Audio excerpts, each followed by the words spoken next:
பிப்ரவரி 25 நமது அனுதின மன்னா ஊழியங்களின் வாழ்த்துக்களுடன் இன்றைய நற்செய்தி. அதிர்ஷ்டம் அல்ல, ஆனால் கிறிஸ்து.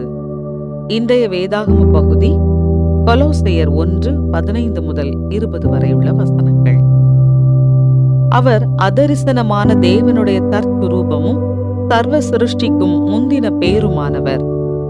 ஏனென்றால் அவருக்குள் சகலமும் சிருஷ்டிக்கப்பட்டது, பரலோகத்தில் உள்ளவைகளும் பூலோகத்தில் உள்ளவைகளுமாகிய காணப்படுகிறவைகளும் காணப்படாதவைகளுமான சகல வஸ்துக்களும், சிங்காசனங்களானாலும் கர்த்தத்துவங்களானாலும் துரைத்தனங்களானாலும் அதிகாரங்களானாலும் சகலமும் அவரை கொண்டும் அவருக்கென்றும் சிருஷ்டிக்கப்பட்டது.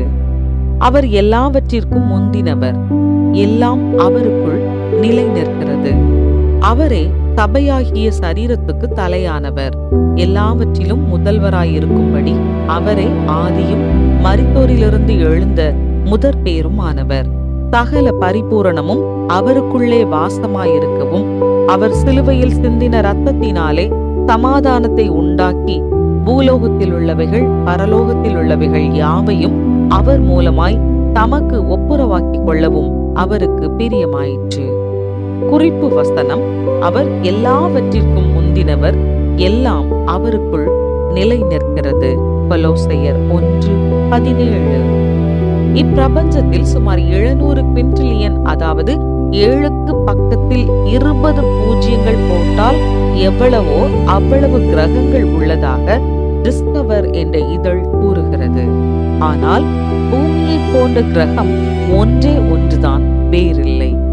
வானியற்பியல் ஆராய்ச்சியாளர் எரிக் ஜாக்சன், ஒரு கிரகத்தில் உயிரினம் வாழ தேவையானது சரியான வெப்பநிலை மற்றும் நீர்வளம். அது அதிர்ஷ்டவசமான மண்டலத்தில் சுற்றி வரும் கிரகத்தில்தான் இவ்வாறு அமையும் என கூறுகிறார். அப்படி பார்த்தால் 700 குவின்ட்ரில்லியன் கோள்களில் பூமியில் மட்டுமே உயிர்கள் வாழ தகுதியான அத்தகைய நிலை உள்ளது என தெரிகிறது. ஜாக்சன் முடிவாக கூறும்போது, எப்படியோ பூமிக்கு மிகவும் அதிர்ஷ்டம் அடித்துள்ளது என்கிறார். அதிர்ஷ்ட தேவதையால் இந்த பிரபஞ்சம் தோன்றவில்லை, மாறாக இயேசுவின் கிரியையே காரணம் என்று அப்போஸ்தலனாகிய பரிசுத்த பவுல் கொலோசேய சபைக்கு தீர்க்கமாக கூறியுள்ளார். பவுல் கிறிஸ்துவை உலகின் சிருஷ்டிகராக முன்னிறுத்துகிறார். ஏனென்றால் அவருக்குள் சகலமும் சிருஷ்டிக்கப்பட்டது. இயேசு இந்த உலகத்தை படைத்த வல்லமையுள்ள சிருஷ்டிகர் மட்டுமல்ல, எல்லாம் அவருக்குள் நிலை நிற்கிறது என பவுல் சொல்கிறார்.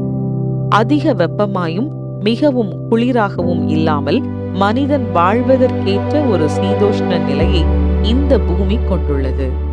தான் படைத்ததை தமது பூரண ஞானத்தாலும் எல்லையில்லா வல்லமையாலும் இயேசு நிலைநிறுத்துகிறார். தேவனின் படைப்பின் அழகில் நாமும் பங்குடையவர்களாய் அதை அனுபவிக்கும் போது அதிர்ஷ்ட தேவதையின் கிரியையே இது என்று எண்ணாமல், சகல பரிபூரணமும் வாசமாயிருக்கும் அனைத்திற்கும் காரணராகிய இறையாண்மையுள்ள வல்லமையுள்ள அன்பான இரட்சகராகிய இயேசு கிறிஸ்துவையே எண்ணுவோம். இயற்கை உலகையும் உங்கள் தனிப்பட்ட உலகையும் இயேசுவே ஆளுகிறார் என்பதனை அறிவதன் பொருள் என்ன? நீங்கள் அவரை சார்ந்திருப்பதை எவ்வாறு என்று வெளிப்படுத்துவீர்கள்?